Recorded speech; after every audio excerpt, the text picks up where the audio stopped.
வணக்கம். நான் இப்போ பற்றி பேச போகிறது எதை பற்றினா ஜல்லிக்கட்டை பற்றி தான் பேச போகிறேன். ஜல்லிக்கட்டை பற்றி என்ன பேச போகிறோம் அப்படின்னா, இன்றைக்கி காலைல வந்து ஓபிஎஸ் வந்து சென்ட்ரல் கவர்மெண்ட் போயிட்டு வந்தார். சென்ட்ரல் கவர்மெண்ட் போயிட்டு வந்து அவர் பேசுனது எந்த ஒரு பிரோஜனமும் இல்லை. அவர் வந்து ஃப்ளாப் ஆயிடுச்சு. அது ஏன் அப்படின்னா, அவங்க என்ன சொல்லிட்டாங்கன்னா, சுப்ரீம் கோர்ட்டில் வந்து அந்த கேஸ் இருக்கிற வரைக்கும் அவங்க வந்து இதுக்கு வந்து எந்த முடிவும் எடுக்க முடியாது அப்படின்னு சொல்லிட்டாங்க. இப்போ வந்து ஏன் அவங்க இதுக்கு இந்த அளவுக்கு இம்பார்ட்டன்ஸ் கொடுக்கல அப்படின்னு நம்ம யோசிச்சு பார்த்தோன்னா, இதில் இருக்கிறது ஒரே விஷயம் தான். அது என்னன்னா, அவங்களுக்கு வந்து நம்ம பண்ணுற போராட்டமோ நம்ம பண்ணுற எதுவுமே அவங்களுக்கு வந்து அந்தளவுக்கு பாதிப்பு ஏற்படுத்தலை.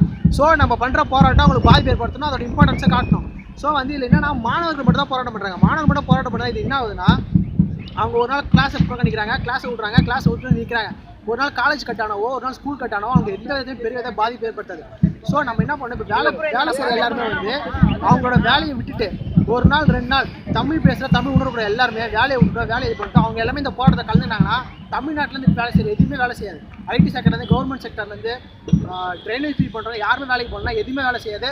ஸோ கவர்மெண்ட் மிகப்பெரிய ஒரு பாதிப்பு ஏற்படுத்தும். ஸோ அவங்க நம்ம பிரச்சனைக்கு கூடிய சீக்கிரத்தில் ஒரு மிக விரைவில் ஒரு தீர்வு காட்டுறதுக்கு நல்ல வழியாக இருக்கும். தேங்க்யூ.